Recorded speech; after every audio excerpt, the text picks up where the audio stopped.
ज्ञानतिमिरान्धस्य ज्ञानाञ्जनशलाकयः चक्षुरुन्मिलितं येन तस्मै श्रीगुरुवे नमः। हरे कृष्णा। आज गीता श्रृंखला के 89वें सत्र में आप सभी भक्तों का हार्दिक स्वागत है। आज हम श्रीमद् भगवद गीता के दूसरे अध्याय के श्लोक क्रमांक 61 का अध्ययन करेंगे। श्लोक इस प्रकार है। तानि सर्वाणि संयम्य युक्त आसीत् मत्परः वशे यशेन्द्रियाणि तस्य प्रज्ञा प्रतिष्ठिता। भगवान श्री कृष्ण अर्जुन से यहाँ पे कह रहे हैं कि जो इंद्रियों को पूर्णतया वश में रखते हुए इंद्रिय शमन करता है और अपनी चेतना को मुझ में स्थित कर देता है, वह मनुष्य स्थिर बुद्धि कहलाता है।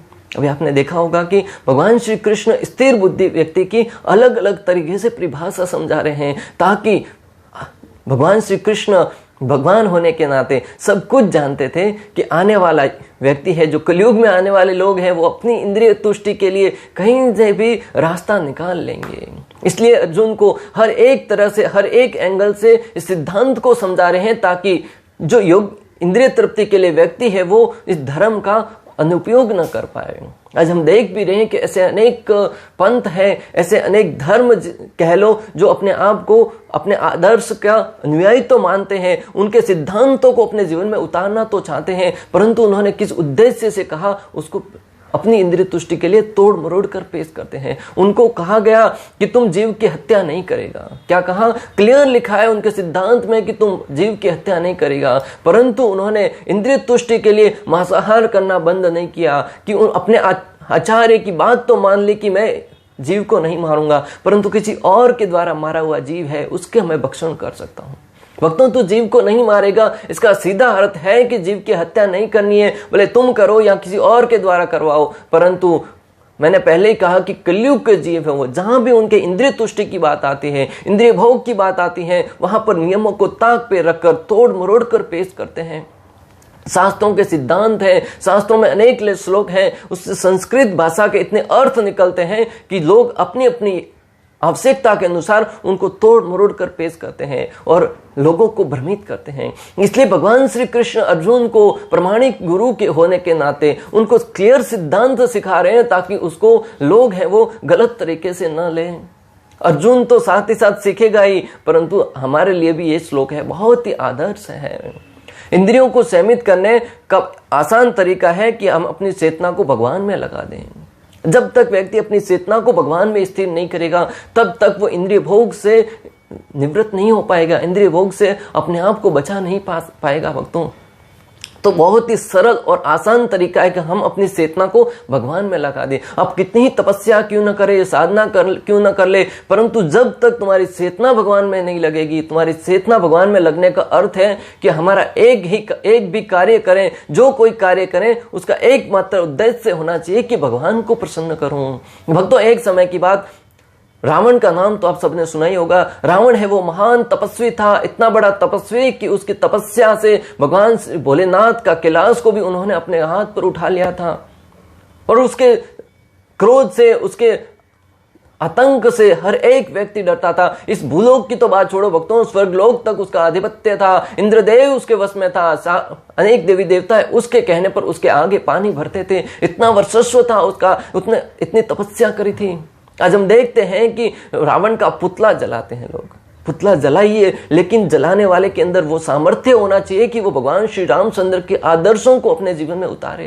अरे रावण ने क्या तपस्या करी थी, रावण के अंदर ये अनर्थ भरे थे ना, उसके कारण ही वो पापी माना गया। वरना उसने इतनी तपस्या करी थी, इतनी साधना करी थी कि लोगों को उससे प्रेरणा लेनी चाहिए कि मैं अगर उनका पुतला जलाने जा रहा हूं तो क्या मेरे अंदर वो सामर्थ्य है। हाँ, उन्होंने गलत कार्य किए थे, परंतु हमें उससे शिक्षा लेनी चाहिए। भगवान ने जो दंड दिया उसे, कि मैं अपने अंदर के अनर्थों को किस प्रकार पराजित करूं। हम अपने अनर्थों को अनेक प्रकार से भोग करते हैं, जो रावण ने किया उससे भी बढ़कर कार्य करते हैं, परंतु हमारी नजर में तो रावण ही बुरा है। भक्तों, जब भी रावण का पुतला जलाने जाए तब अपने आप से पूछिए, क्या मैं अपने अंदर जो काम वासनाएं हैं, दूसरों के प्रति दुर्भावना है, उनको जीत पाया हूं? अगर नहीं जीत पाए तो भगवान का नाम लेकर हरे कृष्णा कृष्ण कृष्ण हरे हरे, हरे राम राम राम हरे हरे, इस मंत्र का उच्चारण करके प्रतिदिन जब मंत्र का जप करेंगे ना, धीरे धीरे आपकी वासनाएं कम होती जाएगी भक्तों, और उस समय आप अपने आप को भगवान का भक्त मानने योग्य होंगे। एक समय की बात भक्तों, रावण ने इतनी तपस्या करी थी, इतनी साधना करी थी कि हर एक उसके कब्जे में था। एक बार नारद मुनि वायुयान मार्ग से जा रहे थे, नारायण नारायण भजन करते करते जा रहे थे। देखा कि रावण है वो उस उद्यान में टहल रहा था, मॉर्निंग वॉक पे निकला हुआ था। नारद मुनि ने सोचा क्यों ना रावण से मिलके जाए। नारद मुनि इतने बड़े महान संत थे, इतने दयालु थे, जिस किसी को भी देखते थे उसके ऊपर दया करते थे। नारद मुनि ही एकमात्र ऐसे संत थे जिनका सब लोग सम्मान करते थे। चाहे हिरण्यकशिपु हो, चाहे रावण हो या कंस हो, हर एक बड़े से बड़ा राक्षस था, वो भी नारद मुनि का सम्मान करता था। जब नारद मुनि वहां पे उतरे, रावण ने उनको प्रणाम किया, उनके सामने शीश झुकाया और उनका अभिवादन किया, उनका स्वागत किया। नारद मुनि से कहा, कहां जा रहे हो महात्मा सवेरे सवेरे? बोले कि मैं टहलने जा रहा हूं, घूमने जा रहा हूं। भगवान का नाम का भजन करते करते नारद मुनि जा रहे थे। रावण के मन में जिज्ञासा हुई कि नारद मुनि वायु मार्ग से जा रहे हैं, उनके पास ऐसी सिद्धि है, क्यों ना मैं भी ये सिद्धि प्राप्त करूं। मुझे तो कहीं जाना होता तो पुष्पक विमान की आवश्यकता पड़ती है। तो नारद मुनि से जिज्ञासा करी कि नारद मुनि तुम मुझे ये दिव्य ज्ञान प्रदान कीजिए जिससे मैं भी वायु मार्ग से घूम सकूं। नारद मुनि ने कहा कि तुम्हारे अंदर वो योग्यता नहीं है कि मैं तुम्हें ये सिद्धि बता सकूं, ये ज्ञान बता सकूं जिसका तुम दुरुपयोग कर सकते हो। जो संत होता है वो किसी से डरता नहीं है, भले सामने कितना ही बड़ा व्यक्ति क्यों ना हो। नारद मुनि ने रावण से सीधा कह दिया कि तुम उसके योग्य नहीं हो, तुम्हारे अंदर वो पात्रता नहीं है जिससे तुम इसको धारण कर सको। रावण है वो अभी तक तो नारद मुनि का सम्मान कर रहा था, पर दूसरे ही पल जैसे ही उसकी इंद्रिय तुष्टि नहीं हुई, इंद्रिय भोग के बीच में बाधा आई, वो बात तुरंत नारद मुनि पर क्रोधित हो गया। भक्तों समझने वाली बात है कि जो इंद्रिय भोग के लिए जीता है ना, जो भगवान की तुष्टि के लिए नहीं जीता, वो किसी भी समय जब उसकी इंद्रिय पूर्ति नहीं होगी तुरंत क्रोधित हो जाएगा।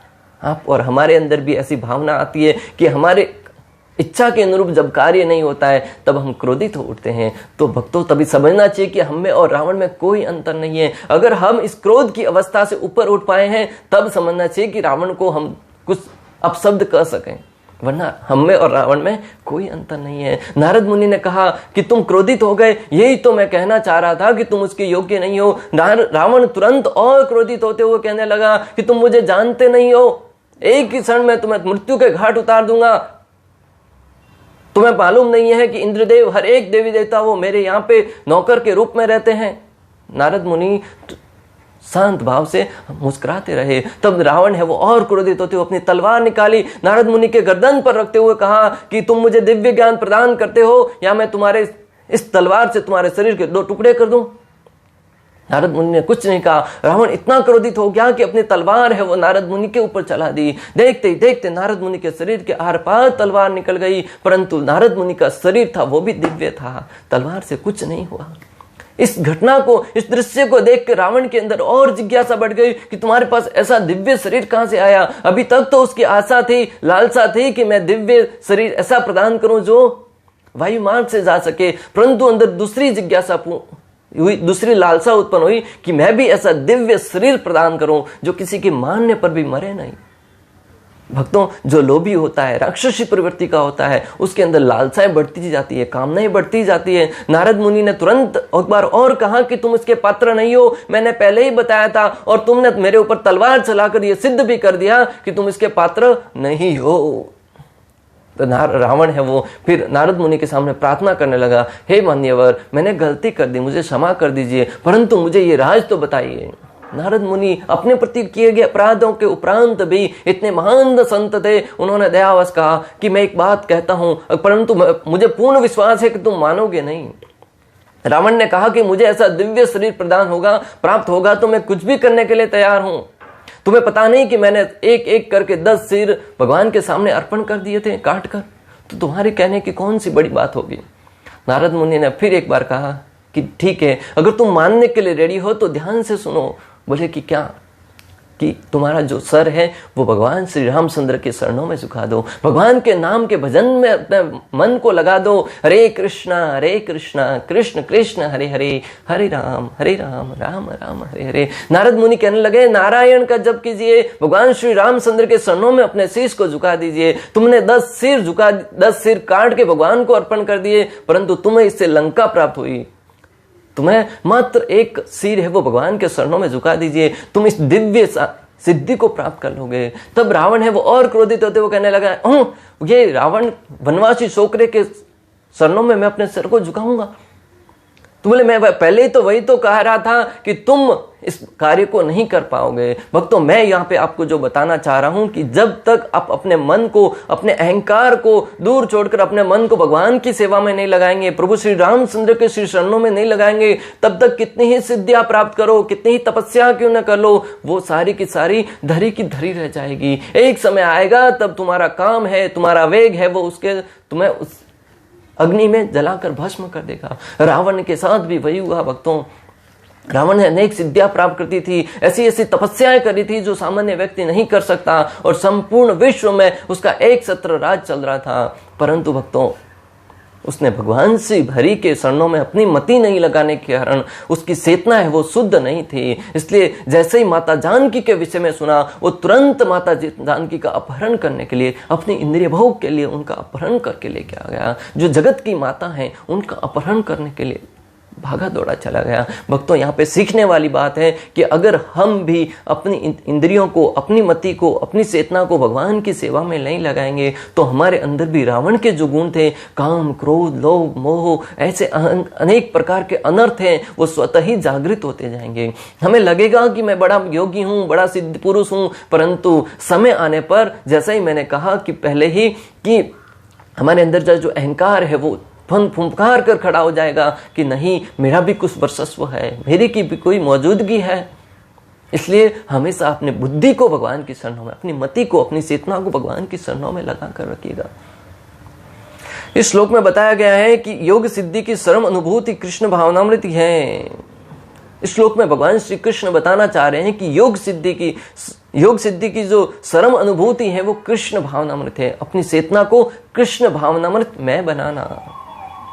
जब तक आप कृष्ण भावनामृत में नहीं बनते, आप कितने बड़े योगी क्यों ना हो, रावण के उदाहरण द्वारा समझा कि कितने बड़े महान योगी क्यों ना हो, तपस्वी क्यों ना हो, परंतु आप समय आने पर मात खा जाएंगे। भक्तों, शुक्राचार्य का नाम आता है। शुक्राचार्य के विषय में आपने सुना ही होगा। दैत्यों के गुरु थे और महान, बहुत बड़े विद्वान थे। भगवान की विभूतियों में से एक है। भगवान कहते हैं विद्वानों का नाम आता तो वहां पे शुक्राचार्य का नाम सबसे अग्रणी लिया जाता है। बलि महाराज के गुरु हुए। भगवान श्री हरि जब इस धरा पर अवतरित हुए वामन देव के रूप में और बलि महाराज के पास भिक्षा के रूप में मांगने के लिए जाते हैं, तब गुरु शुक्राचार्य बलि महाराज का यज्ञ अनुष्ठान संपन्न कर रहे थे और उन्हें देखकर बलि महाराज के सामने ही शुक्राचार्य ने जैसे ही भगवान को देखा, वो तुरंत समझ गए कि ये साधारण व्यक्ति नहीं है, ये तो स्वयं भगवान श्री विष्णु है। तब उन्होंने, जैसे ही भगवान वामन देव ने बलि महाराज से भिक्षा के रूप में 3 पग भूमि मांगी, शुक्राचार्य ने तुरंत रोक दिया कि नहीं, ये विष्णु है, ये तुमसे सब कुछ हरने के लिए आया है, सब कुछ लेने के लिए आया है, इसे तुम ये प्रदान मत करना, संकल्प मत लेना। भक्तों, यहाँ पे मैं आपको जो बताने वाला हूं, शुक्राचार्य ने इतनी तपस्या करी थी, इतनी साधना करी थी, इतने बड़े प्रखार पंडित थे, इतने बड़े विद्वान थे, परंतु फिर भी अपनी चेतना भगवान में नहीं लगने के कारण अपने शिष्य को भी भगवान की सेवा में लगने से मना कर रहे हैं। मात्र जो भी कार्य कर रहे थे अपनी इंद्रिय तुष्टि के लिए करवा रहे थे।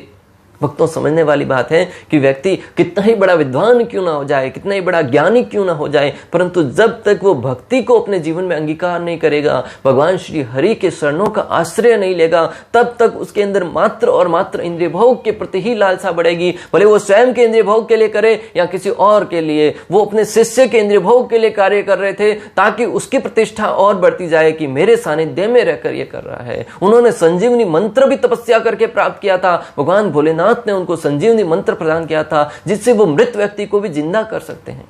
आज के भौतिक विज्ञान ने क्या प्रगति करी है, हमारे शास्त्रों में ऐसे ऐसे वर्णन आता है कि मृत व्यक्ति को भी शुक्राचार्य वो संजीवनी मंत्र के द्वारा जीवित कर सकते थे। क्या आज ऐसी है कोई विद्या, है कोई ऐसी डॉक्टर जो मृत व्यक्ति को जिंदा कर सके।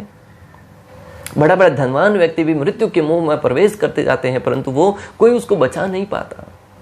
तो अपनी धरोहर को पहचानिए, जानिए धरोहर को, और उसके ऊपर चलने के लिए अपने बच्चों को प्रेरित कीजिएगा भक्तों। तो जब बलि महाराज को शुक्राचार्य ने मना किया, तब बलि महाराज इतने महान भक्त थे। भक्तों, समझने वाली बात है, तुलनात्मक अध्ययन द्वारा शुक्राचार्य वो बलि महाराज के गुरु हैं, उनके पिता थे। प्रहलाद महाराज के पुत्र विलोचन उनके भी गुरु थे, प्रहलाद महाराज के भी गुरु थे, और हिरण्यकशिपु के भी गुरु थे। इतने उनके वंशज के गुरु बनते आए हैं, परंतु बलि महाराज में और उसमें अंतर क्या है? वो भगवान श्री विष्णु के लिए कार्य नहीं कर रहे, और बलि महाराज भगवान को प्रसन्न करने के लिए कार्य कर रहे हैं। तो बलि महाराज ने तुरंत अपने गुरु का त्याग कर दिया कि जो गुरु मेरे भगवान श्री विष्णु और मेरे बीच में आता है वो गुरु कहलाने योग्य नहीं है।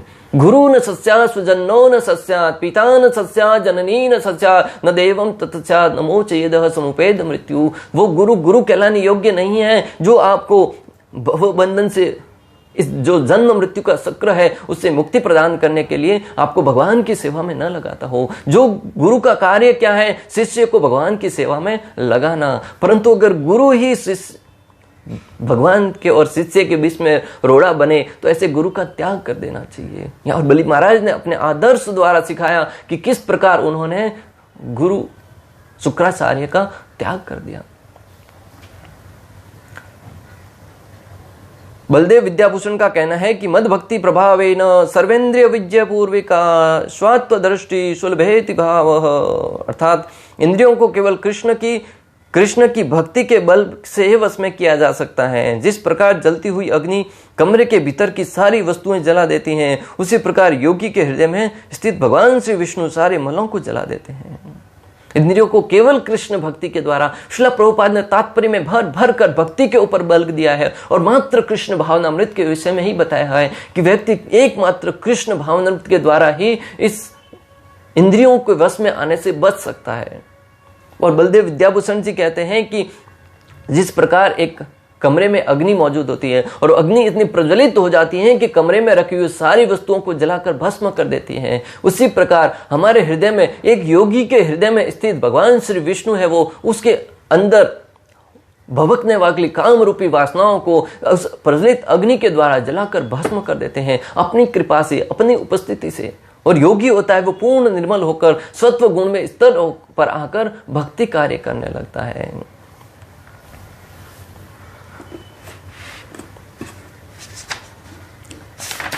और भक्तों, इसका दृष्टांत आता है शास्त्रों में। हरिदास ठाकुर, नाम आचार्य हरिदास ठाकुर का नाम आता है तब नाम आचार्य पहले लगता है। वो दिन में 192 माला करते थे, 192 माला जप करते थे। इतने बड़े महान योगी थे। भगवान श्री चैतन्य महाप्रभु जब इस धरा पर अवतरित हुए तो उनसे पहले हरिदास ठाकुर भी एक मुस्लिम परिवार के अंदर उन्होंने जन्म लिया, और कहा जाता है कि वो ब्रह्मा जी के अवतार थे। जब वो पिछले जन्म में भगवान श्री कृष्ण के अवतार के समय आए थे, तब उन्होंने भगवान के सामने अपराध कर दिया था, उनके बछड़ों और गायों को सुराकर। तो उन्होंने भगवान से प्रार्थना करते हुए कहा था कि मैं अगले जन्म में मुझे पहले से ही सचेत करो, मैं आपके आने से पहले ही यहाँ पे आ जाऊंगा और आपकी लीला में सहायता करूंगा। तब भगवान श्री कृष्ण ने कहा था कि कलयुग में मैं गौरांग महाप्रभु के रूप में आऊंगा और हरिनाम संकीर्तन का प्रचार कार्य करूंगा। तो ब्रह्मा जी है वो मुस्लिम परिवार में जन्म लिए और भगवान श्री कृष्ण के नामों का जप करने के लिए ध्यान पूर्वक बैठ जाते थे। जन्म लिया था मुस्लिम परिवार में, आज से लगभग 500 वर्ष पहले की बात है भक्तों, कोई ज्यादा लंबी बात नहीं है। तब वहां का जो नवाब था, नवाब ने हरिदास ठाकुर से कहा कि तुम मुस्लिम होकर हिंदुओं के धर्म का अपचार कर रहे हो, हरिनाम का जप कर रहे हो। तब हरिदास ठाकुर ने कहा कि मैं तो मेरे प्रभु के नामों का गुणगान कर रहा हूं, तुम हिंदू और मुस्लिम में दोनों में भेद कर रहे हो। मेरे लिए तो मात्र और मात्र श्री कृष्ण है, वही एकमात्र बजेंद्र नंदन है। तब उन्होंने अपने सिपाहियों को आदेश दिया कि उनको भरी बाजार में इतनी बार पीटो कि वो भूल जाए कि कृष्ण कौन है, उसे मार मार कर उनकी बुद्धि है वो ठिकाने पे लगाओ। जब तक लातों के भूतों को मारा न जाए वो बातों से नहीं समझते। वो हरिदास ठाकुर के बारे में ऐसा कह रहे थे, परंतु वास्तव में वो अज्ञानी थे कि हरिदास ठाकुर है वो कौन है। हरिदास ठाकुर अपने आदर्श द्वारा बताना चाह रहे थे कि भगवान की भक्ति में कितनी शक्ति है। तब भरे बाजार में उनको पिटा गया, उनके हर बार जैसे मारते थे, अपने मुख से तो कुछ और निकलता है, वो हर बार भगवान का नाम का उच्चारण कर रहे थे। अंत में भक्तों जब उनको बांध कर किसी समुद्र में फेंक दिया गया, वहां से भी दूसरे दिन जब वो पुनः लौट के आ गए, तब राजा ने उनके चरणों में प्रणाम करते हुए कहा कि तुम तो धन्य हैं, तुम भगवान के साक्षात कुछ पार्षद बन के आए हो। हरिदास ठाकुर एक स्थान पर रहकर तपस्या करने लगे, अपनी प्रतिदिन की साधना करने लगे। प्रतिदिन वो 192 माला जप किया करते थे, 22 घंटा माला जप करते थे और 2 घंटे में बाकी के सारे कार्य किया करते थे। भक्तों, दुष्ट व्यक्तियों की जगत में कमी नहीं है, जो अच्छा कार्य स्वयं तो नहीं कर सकते लेकिन कोई और कर रहा है तो उससे भी जलन करते हैं। आज दुनिया में व्यक्ति दुखी है तो अपनी अधोगति से नहीं, अपने कार्य में सफलता नहीं प्राप्त करने के कारण नहीं। अगर आज की तारीख में कोई व्यक्ति दुखी है तो दूसरे की उत्कृष्टता को देखकर, दूसरे की प्रगति को देखकर व्यक्ति सबसे ज्यादा दुखी है और उस दुख से निकलना चाहते हैं तो अपने स्वयं के अंदर बैठे हुए जो अहंकार है उसको जानो कि मैं दूसरे से घृणा क्यों करूं। उन्होंने हरिदास ठाकुर से घृणा करते हुए उन्हें अपमानित करने की इच्छा से एक वैश्या को उनके पास भेजा। शास्त्र वर्णन करते हैं कि वो वैश्या साक्षात माया थी जो भगवान के आदेश से वहां पे आई थी। उन्होंने हरिदास ठाकुर की परीक्षा लेने के लिए हरिदास ठाकुर के सामने जाकर उनके सामने अपनी इच्छा व्यक्त करने लगी कि मैं आपके साथ भोग करना चाहती हूँ। हरिदास ठाकुर के भक्तों, मैं आपको जो बताने जा रहा हूं ध्यान से सुनिएगा। हरिदास ठाकुर का उदाहरण क्यों दिया गया है? क्योंकि एक तरफ रावण थे, हिरण्यकशिपु था, कंस था और ऐसे अनेक बड़े बड़े योगी थे। पिछले सत्र में भी पढ़ा कि सौबरी ऋषि थे जो हजारों साल तक तपस्या करने के उपरांत भी, अनेक सिद्धियां प्राप्त करने के बावजूद भी उनके अंदर से जो काम वासना थी वो समाप्त नहीं हुई। और दूसरी तरफ हरिदास ठाकुर है जिन्होंने अपने जीवन का गोल बनाया है भगवान श्री हरि की सेवा, महामंत्र का जप एकमात्र। उनके सामने वैश्य आई है और जो कि माया का रूप लेके आई है, बहुत ही सुंदर दिखने वाली है और उन्होंने अपनी इच्छा भी व्यक्त करी। रावण वगैरह दूसरों के पास अपनी इच्छा लेके गए थे और यहाँ पे स्वयं वैश्य है वो हरिदास ठाकुर के सामने अपनी इच्छा लेके आई है। परंतु हरिदास ठाकुर ने उनसे कहा कि आज का मेरा जप नहीं हुआ है, तुम इधर बैठो, जब मेरा जप संपन्न होगा मैं तुम्हारी इच्छा पूर्ण करूंगा। माला जपते जपते हरिदास ठाकुर तो इतनी समाधि में चले गए और इतना ध्यान पूर्वक जप कर रहे थे कि उस वैश्या तो बैठे बैठे नींद आ गई, वो सो गई। हरिदास ठाकुर जैसे ही माला संपन्न हुई उसे जगाया, बोले तुम तो सो गई थी। बोले ठीक है कल आना। दूसरे दिन भी आए, दूसरे दिन भी उन्होंने कहा कि मेरी माला संपन्न होने के उपरांत मैं तुमसे कहूंगा। 2 दिन 3 दिन तक ऐसा चला। फिर वो वैश्या के अंदर जैसे जैसे उन्होंने भगवान के विषय मंत्रों का उच्चारण सुना, सुनने मात्र से भक्तों, शुद्ध भक्तों के मुख से सुनना कितना महत्वपूर्ण है, उन्होंने जैसे ही वो श्रवण किया, उनके कानों के सिद्धों से हरिनाम है वो उनके हृदय में पहुंचता गया, उनका हृदय शुद्ध होने लगा और वो भगवान के महान भक्त हरिदास ठाकुर के चरणों में गिर गई और कहा कि मुझे कुछ मार्गदर्शन कीजिए, मैं आपके साथ भोग करने की इच्छा से आई थी लेकिन मेरा हृदय वो शुद्ध हो गया। भक्तों, हरिदास ठाकुर का हृदय कितना शुद्ध होगा? क्यों? क्योंकि उन्होंने हरिनाम का आश्रय लिया था, भगवान श्री हरि के चरणों में अपने शीश को लगाया था और उन्होंने वहां पे उनका तुलसी महारानी के समक्ष बैठने के लिए, माला जप करने के लिए दिया और वैश्या भी एक भक्त बन गई। और इस दृश्य को जब गांव वालों ने देखा तब हरिदास ठाकुर की ख्याति और बढ़ने लगी। भक्तों, यहाँ पे समझने वाली बात है कि हरिदास ठाकुर ने मात्र अपने हृदय में श्री कृष्ण को धारण किया था और उनके अंदर इतनी शक्ति आई कि एक वैश्या को भी भक्त बना दिया। श्रील प्रभुपाद कहते हैं कि मन और इंद्रियों दोनों को भगवान की सेवा में लगाना चाहिए।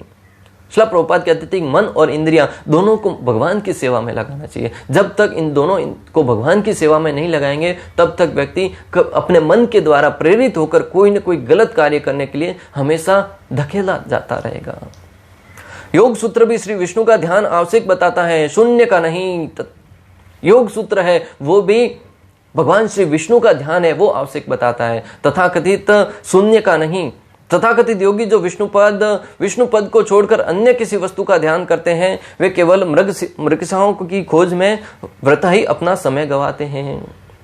तथाकथित जो अपने आप को संत कहने वाले भगवान श्री विष्णु के शरणों की सेवा छोड़कर मात्र और मात्र अपनी बुद्धि से किसी और वस्तु पर ध्यान लगाते, कोई कहते बिंदु पर ध्यान लगाइए, कोई कहते किसी और पर ध्यान लगाइए, वो मात्र और मात्र जिस प्रकार रेगिस्तान में जल नहीं होता है, व्यक्ति जल को पीने के लिए बहुत ही तड़पता है। ये बात वही समझ सकता है जिन्होंने जल की अनुपस्थिति में प्यास का अनुभव किया है।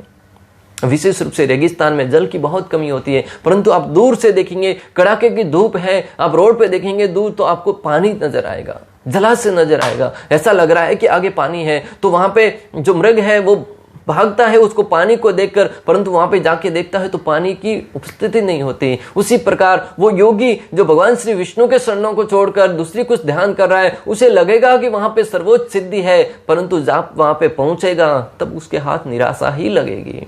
इसलिए इस बात को जानकर, ध्यान समझकर अपनी बुद्धि को कहां पे लगाना है, इसकी बुद्धिमत्ता को विशेष रूप से परख कर हमें अपनी बुद्धि को निवेश करना चाहिए। भगवान यहाँ पर अर्जुन से कह रहे हैं कि इंद्रिय संयम करो और साथ ही युद्ध भी करो। भगवान का भक्त ही ये दो कार्य एक साथ कर रहे हैं। यहाँ पे ऐसा प्रतीत हो रहा है कि भगवान अर्जुन को युद्ध करने के लिए प्रेरित कर रहे हैं या भक्ति करने के लिए प्रेरित कर रहे हैं। इंद्रिय संयम भी करिए और युद्ध भी करिए, दोनों एक साथ कैसे किया जा सकता है? या तो युद्ध किया जाएगा या भक्ति की जाएगी। भक्तों समझने वाली बात है कि अर्जुन कुरुक्षेत्र के युद्ध स्थल में खड़ा है और भगवान उनको इंद्रिय संयम का प्रवचन दे रहे हैं, तो हम भी अपने जो व्यापार है, व्यवसाय है, पारिवारिक जीवन है, वो युद्ध से कोई कम नहीं है। उस युद्ध क्षेत्र में रहकर हमें भी इंद्रिय संयम करते हुए किस प्रकार युद्ध किया जाए, वो भगवान श्री कृष्ण की वाणी को जब सुनेंगे, भगवत गीता की वाणी को सब सुनेंगे, तब हम इस बात को ठीक ठीक समझ पाएंगे। अर्जुन ने भगवान श्री कृष्ण से उस बात को सुना और तुरंत युद्ध के लिए तैयार हो गए और अपनी इंद्रियों को वश में करते हुए।